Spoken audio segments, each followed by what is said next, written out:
Bonjour tout le monde, c'est Alexis pour un nouveau tutoriel. Donc aujourd'hui on continue les vidéos sur les serveurs dédiés et on va apprendre à mettre en place un système de backup automatique. Donc qu'est-ce qu'un système de backup automatique? C'est un système qui va nous permettre de sauvegarder automatiquement tous les jours tous nos fichiers importants de notre serveur dédié, donc c'est-à-dire tout ce qui est fichiers de configuration, site internet, base de données, email, vers un serveur FTP distant que nous fournit gratuitement OVH. Si vous êtes chez un autre hébergeur, je suppose qu'il vous fournit aussi un FTP de backup, parce que c'est quelque chose d'assez important. Mais si vous êtes chez OVH, vous avez accès à un FTP de backup de 100 gigaoctets. Donc en avant. Donc vous commencez par vous connecter sur votre serveur dédié avec SSH. Dans mon cas, c'est déjà fait. Ensuite, on va installer le logiciel de backup. Donc apt-get install backup manager. Donc backup-manager. Pendant l'installation, on aura besoin d'indiquer quelques choix. Donc le premier choix, en fait, c'est le dépôt des archives. Donc ça va être l'endroit où vont être situées toutes les archives de nos sauvegardes. Donc par défaut, c'est /var/archive. Donc je vous conseille de laisser ça par défaut. Ensuite, vous devez préciser l'utilisateur qui va être propriétaire de ce dépôt. Donc par défaut, c'est root. L'avantage de root, c'est que personne d'autre n'y a accès. Donc je vous conseille de laisser ça aussi. Idem pour le groupe. Ensuite, vous avez la liste des répertoires à archiver. Donc moi, je vous conseille d'archiver /etc pour tout ce qui est fichier de configuration, /home pour tous nos sites internet. On peut également archiver d'autres répertoires, donc par exemple /var/lib /mysql pour tout ce qui est base de données, configuration MySQL, /var/3w si vous avez des sites internet dans ce répertoire-là, /var/mail si vous avez des emails à cet endroit-là, et également /var/spool /vmail pour sauvegarder les emails qu'on avait configurés dans la vidéo numéro 4 avec postfixed. Ensuite, si vous souhaitez ajouter des répertoires, vous pouvez, mais déjà avec ça, c'est une bonne base. Vous appuyez sur Entrée et on patiente pendant que le logiciel s'installe. Voilà, donc le logiciel s'est installé. On peut modifier le fichier de configuration. Donc vous pouvez faire un vi de /etc/backupmanager.conf. Donc faites attention, cette fois-ci, il n'y a pas de dossier backup manager. Le fichier de configuration est directement dans /etc. Voilà, et on va regarder un peu les différentes options qu'on nous propose. Donc on retrouve le répertoire où vont être archivés tous nos sauvegardes. Donc /var/archive. Ici, en fait, ça précise si vous souhaitez sécuriser votre dépôt en le donnant à root. Comme ça, seulement l'utilisateur root pourra avoir accès à ces fichiers-là, ce qui est une bonne chose. Ici, vous avez le cherche-mode des différents fichiers du dépôt. Donc, je ne vous conseille pas de le modifier, à part si vous savez ce que vous faites. Encore une fois, des cherche-modes pour sécuriser. Ici, vous avez une option qui s'appelle bm_archive_ttl. Donc, en fait, c'est le nombre de jours que les archives vont être sous le serveur. Donc par défaut, toutes les archives qui vont être vieilles de plus de 5 jours vont être supprimées. Donc c'est pour éviter d'avoir des vieilles archives, parce qu'en fait, tous les jours, Backup Manager va faire une sauvegarde. Donc par conséquent, on va avoir 5 jours de sauvegarde, et tout ce qui est plus loin que 5 jours, on efface. Donc voilà, ici vous avez la méthode utilisée pour les sauvegardes. Donc par défaut, c'est tarball. Qu'est-ce que ça fait, tarball? En fait, ça prend tous les répertoires qu'on a précisé de sauvegarder et ça les met dans une archive pointard. Et tous les jours, ça fait ça. Donc par conséquent, on a des archives en fait qui se répètent un peu parce que chaque jour, ça sauvegarde tout et par conséquent, ça prend de la place un peu inutilement. Vous avez aussi la méthode tarball-incrémental qui permet d'éviter ce problème. Donc en fait, par exemple, toutes les semaines, ça va faire une grosse sauvegarde. Donc ça va sauvegarder tout le répertoire dans une archive. Et les jours suivants, en fait, ça va faire une petite sauvegarde. Ça va seulement sauvegarder les fichiers qui ont été modifiés ou créés. Donc à vous de tester. Moi, je laisse par défaut tarball. Mais tarball-incrémental peut être intéressant. Ensuite, vous avez le choix d'encrypter les données. Donc on ne va pas le faire, ça. Ensuite, on a d'autres options qui sont intéressantes. Ici, on retrouve tous les répertoires qu'on sait sauvegarder. Donc avec la méthode tarball, ça va faire une archive de tous ces répertoires-là. Et avec tarball-incrémental, une fois par semaine, ça fait une grosse archive. Et les jours suivants, ça fait des petites archives avec les fichiers qui ont été créés ou modifiés. Ici, dans le bm underscore tarball underscore blacklist, je vous recommande d'ajouter, en fait, ça va blacklister les fichiers à ne pas sauvegarder. Donc les fichiers à ne pas sauvegarder, c'est tous les fichiers volumineux. Donc par exemple, tous les fichiers MP3, donc étoile.mp3. Tous les fichiers vidéo, donc étoile.avi, étoile.mp4. Tout ce qui est archive aussi, donc étoile.rar, étoile.zip, ce genre de choses. Donc tous les fichiers volumineux en fait. Donc là j'ai mis une petite liste non exhaustive. Donc je vous conseille de faire une liste un peu mieux que moi.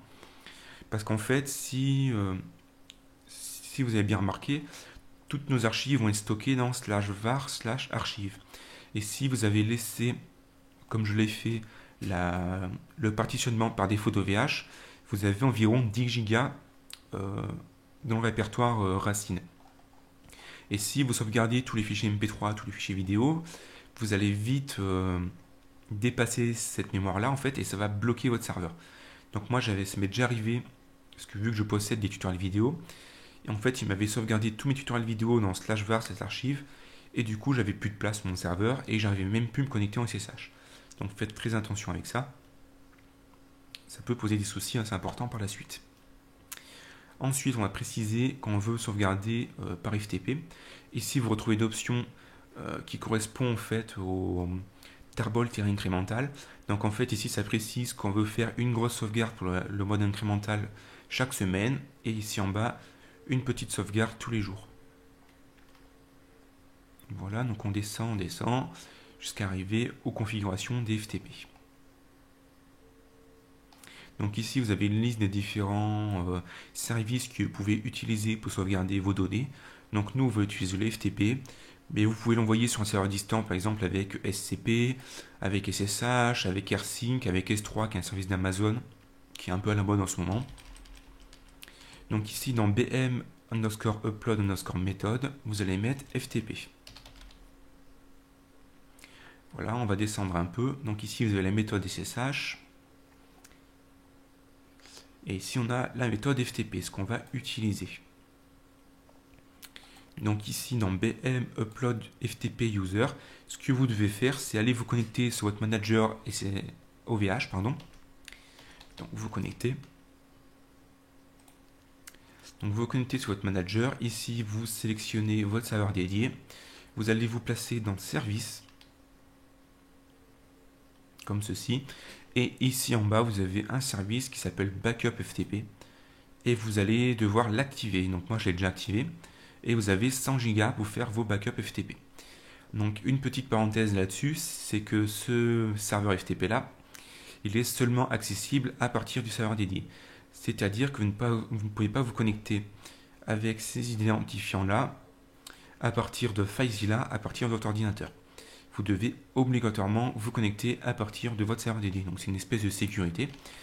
Ensuite, vous allez recevoir un email avec vos logins, votre mot de passe et votre serveur FTP, ici.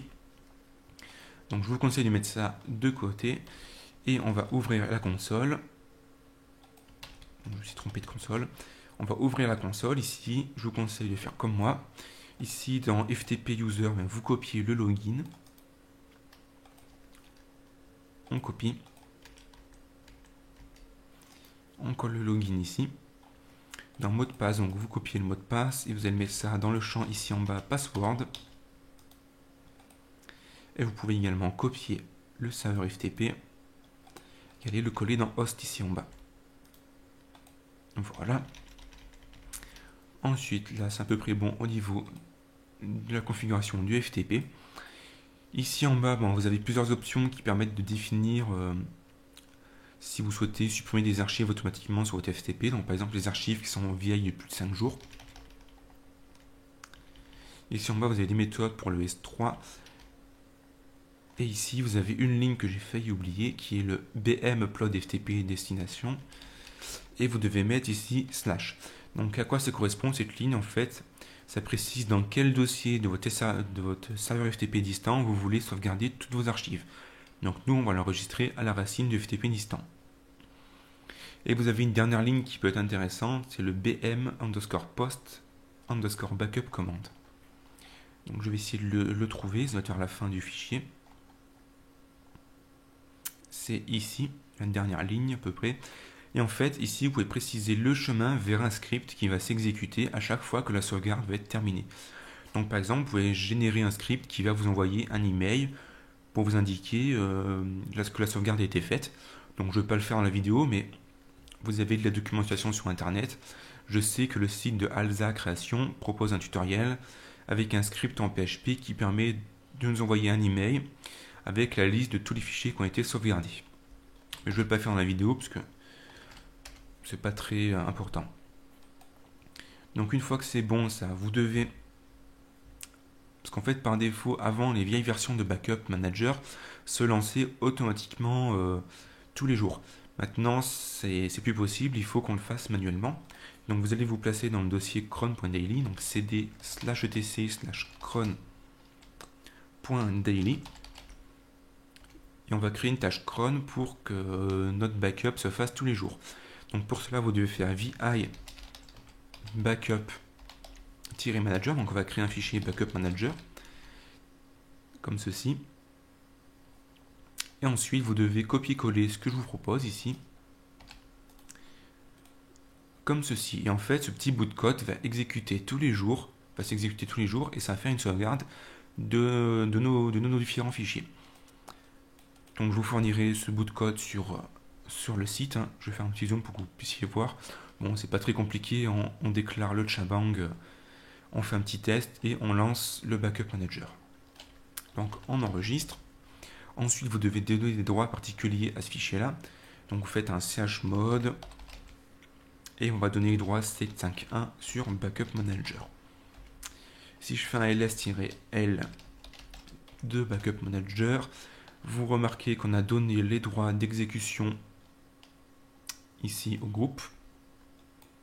Et on a donné les droits de lecture-exécution, enfin on a donné les droits de lecture-exécution au groupe et les droits d'exécution à tous les autres utilisateurs. Voilà. Donc la configuration de Backup Manager est terminée. Ce que je vous propose de faire, c'est de lancer la commande Backup Manager, de patienter pendant que les fichiers se génèrent.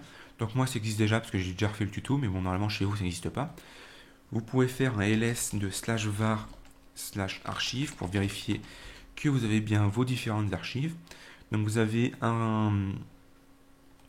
une archive .tar.gz pour chaque dossier que vous avez souhaité sauvegarder. Donc etc, home, varlib, etc. Et vous pouvez vous connecter en FTP sur votre serveur de backup à partir du serveur. Je vais vous montrer comment on fait pour vérifier que ça fonctionne bien. Donc vous tapez FTP et vous allez choisir l'host du FTP. Donc c'est la dernière ligne dans l'email, ici. Vous tapez FTP ça, voilà. Vous mettez ensuite votre login, suivi de votre mot de passe.